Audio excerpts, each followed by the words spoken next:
छठ व्रत की कथा पढ़ने से हर मनोकामना होगी पूरी। कार्तिक शुक्ल पक्ष की षष्ठी को छठ पर्व मनाए जाने का विधान है।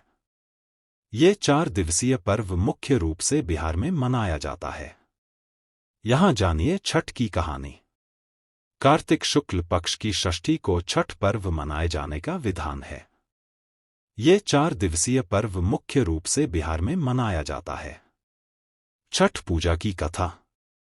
छठ पर्व का तीसरा दिन सबसे खास होता है, क्योंकि इस दिन महिलाएं 36 घंटों का निर्जला व्रत शुरू करती हैं।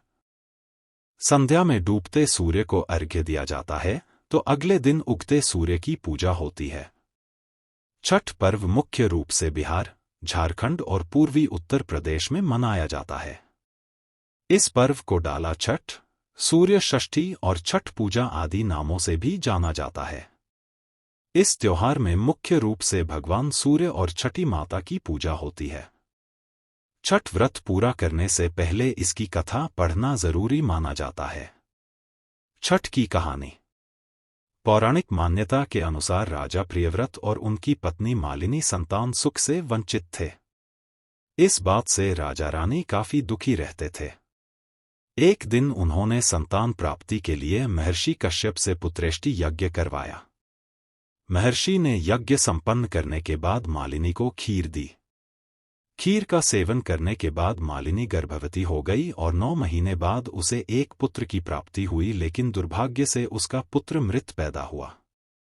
ये देखकर राजा रानी बहुत दुखी हो गए और निराशा की वजह से राजा ने आत्महत्या करने का मन बना लिया। परंतु जैसे ही राजा आत्महत्या करने लगे तो उनके सामने भगवान की मानस पुत्री देवसेना प्रकट हुई और उन्होंने कहा कि मैं षष्ठी देवी हूं और मैं लोगों को पुत्र सुख प्रदान करती हूं। जो व्यक्ति सच्चे मन से मेरी पूजा करता है, उसकी मैं सभी मनोकामना पूर्ण करती हूं। यदि राजन तुम मेरी विधि विधान से पूजा करोगे तो मैं तुम्हें पुत्र रत्न प्राप्ति का वरदान दूंगी।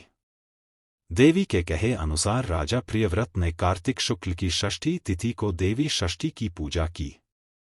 इस पूजा के फलस्वरूप रानी मालिनी एक बार फिर से गर्भवती हुई और ठीक 9 महीने बाद उन्हें एक संदुर पुत्र की प्राप्ति हुई।